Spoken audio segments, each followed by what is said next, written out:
The morning rain had stopped, leaving the city park glistening under pale sunlight.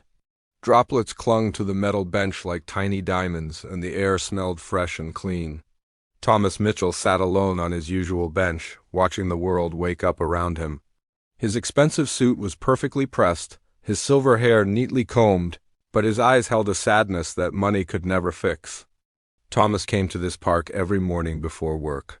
It was the only place where he could escape the endless meetings, the corporate decisions, and the empty penthouse that waited for him each night. Here, among the old oak trees and chirping birds, he could almost forget that he was one of the most successful businessmen in the city. He could almost forget that success meant nothing when you had no one to share it with. The bench creaked softly as he shifted, pulling his morning coffee closer. Steam rose from the cup in gentle spirals, warming his face. This had been his routine for 3 years now, ever since Margaret had passed away. 3 years of sitting on this same bench, watching other people live their lives while his own felt frozen in time.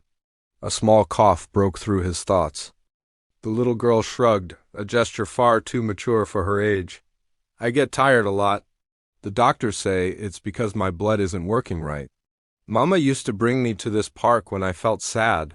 She said the trees and birds would make me feel better." "And do they?" Thomas asked softly. Emma nodded, though her eyelids looked heavy. "A little bit. But mostly I just miss her. She's in heaven now, like the nurses told me.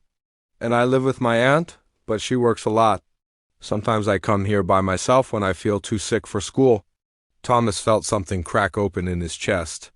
This tiny girl, facing illness and loss with such quiet bravery, reminded him of something he'd almost forgotten. Life was fragile. Life was precious. And sometimes the most important moments happen when you least expected them. "Emma," he said carefully, "where is your aunt now? Does she know where you are?" "She's at work," Emma replied. "I left her a note. I just needed some fresh air. The apartment gets stuffy, and when I feel really sick, I can't breathe very well." Thomas pulled out his phone. "Would you like me to call her?" "I think she might be worried about you." Emma nodded sleepily. "Her number is in my backpack." She wrote it down in case of emergencies. As Thomas helped Emma find the phone number, he learned more about her situation.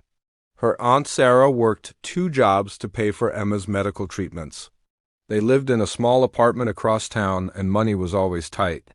Emma's visits to the park were her way of feeling close to her mother, who had brought her here during her own battle with cancer. When Sarah arrived 20 minutes later, breathless and worried, Thomas saw the family resemblance immediately. Sarah had the same gentle brown eyes as Emma, though hers were filled with exhaustion and stress. "Emma, honey, you scared me so much," Sarah said, gathering the little girl into her arms. "You can't just leave like that." "I'm sorry, Aunt Sarah. I just felt so sick this morning, and I remembered how Mama used to bring me here." Thomas watched the reunion with a mixture of sadness and something else, something he hadn't felt in years: purpose. As Sarah prepared to take Emma home, he made a decision that would change all their lives. "Excuse me, Sarah," he said quietly. "My name is Thomas Mitchell. I wonder if we could talk for a moment." Over the next hour, Thomas learned about Emma's medical needs, Sarah's financial struggles, and the little girl's dream of getting better so she could go back to school full-time. He learned about experimental treatments that insurance wouldn't cover, about bills that kept piling up, and about a family doing everything they could to stay together.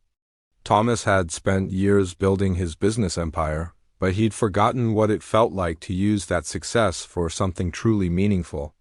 As he looked at Emma, now sleeping peacefully against her aunt's shoulder, he remembered Margaret's words from long ago. "Money means nothing if you don't use it to help others." "Sarah," he said finally, "I'd like to help. I'd like to make sure Emma gets the best medical care available. And I'd like to set up a fund for other children facing similar challenges." Sarah stared at him in disbelief. "I don't understand. Why would you do this for strangers?" Thomas looked at Emma's peaceful face, then at the park where his own healing had begun. "Because sometimes a little girl asks if she can sit next to you, and you realize that's exactly what you needed too." 6 months later, Emma was responding well to her new treatment. The color had returned to her cheeks, and her laughter could often be heard echoing through the park. Thomas still came to his bench every morning, but now he wasn't alone. Emma and Sarah often joined him, sharing stories and watching the world wake up together. The Thomas Mitchell Foundation for Children's Health had helped dozens of families, but Thomas knew that Emma had been the one to help him first. She had reminded him that healing comes not from hiding from the world, but from opening your heart to it. Sometimes the most important question in the world is simply, "Can I sit here?" And sometimes the answer changes everything. Thomas looked up to see a little girl standing nearby. She couldn't have been more than 7 years old, with tangled brown hair and clothes that had seen better days. Her face was pale, almost ghostly, and dark circles shadowed her eyes. She held a worn backpack in one hand and clutched a stuffed rabbit in the other. "Excuse me, sir," she said in a voice barely above a whisper. "Can I sit here? Just for a little while?" Thomas felt his heart skip.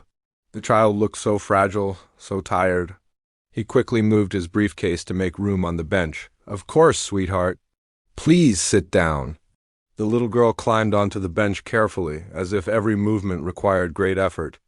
She settled beside him, leaving a respectful distance between them. For several minutes they sat in comfortable silence, watching pigeons peck at crumbs near the fountain. "I'm Emma," she finally said, hugging her stuffed rabbit tighter. "I'm Thomas," he replied gently. "That's a very nice rabbit you have there." Emma looked down at her toy with a small smile. "His name is Buttons. He's been with me since I was really little. Mama gave him to me." Her smile faded slightly. "Before she got sick, too." Thomas felt a chill that had nothing to do with the morning air. "Are you feeling all right, Emma? You look a bit pale."